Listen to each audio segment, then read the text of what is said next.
నిజంగా ఉదయం నేను ఒక వీడియో చేశాను. అమెరికావి అవి ఫైటర్ జెట్లు కాదు అట్టపెట్లు అని.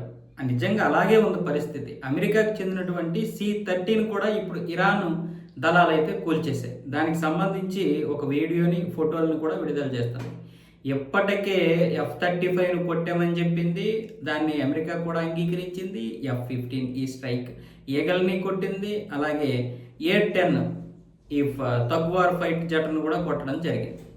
మరి ఇప్పుడేమొచ్చేసి ఇప్పుడు అంటే ఆ ఫైటర్ ఎవరైతే ఉన్నారో ఇప్పుడు ఆ పైలట్ ఉన్నారు కదా, F-15కి చెందినటువంటి పైలట్ని గాలిస్తున్నటువంటి సమయంలో ఈ రెస్క్యూకి చెందినటువంటి విమానం C-130 దీన్ని కూడా ఇరాన్ దళాలు అయితే కూల్చేశాయి. దీనికి సంబంధించి పైలట్ కోసం గాలిస్తున్న అమెరికాకు చెందిన విమానాన్ని ఇస్ఫహాన్ దక్షిణ ప్రాంతంలో IRGC దళాలు ధ్వంసం చేశాయని ఇరాన్ తెలిపింది. ఆ ఎయిర్ క్రాఫ్ట్ అమెరికా వైమానిక దళానికి చెందిన C-130గా పేర్కొంది. ఫరాజ్ రేంజర్స్ అనే పోలీస్ కమాండో యూనిట్ విమానాన్ని ధ్వంసం చేసినట్లు ఖతర్ మీడియా కూడా తెలిపింది. ఇతర ఫైటర్ జెట్లకు రీఫ్యూలింగ్ చేసేందుకు C-130 వచ్చిందని చెప్పింది. అయితే ఇందులో ఉన్న సిబ్బందికి సంబంధించి సమాచారంపై క్లారిటీ లేదు. అంటే ఇప్పుడు ఈ C-130 అనే విమానాలు 6 కూలిపోయినట్లు లెక్క.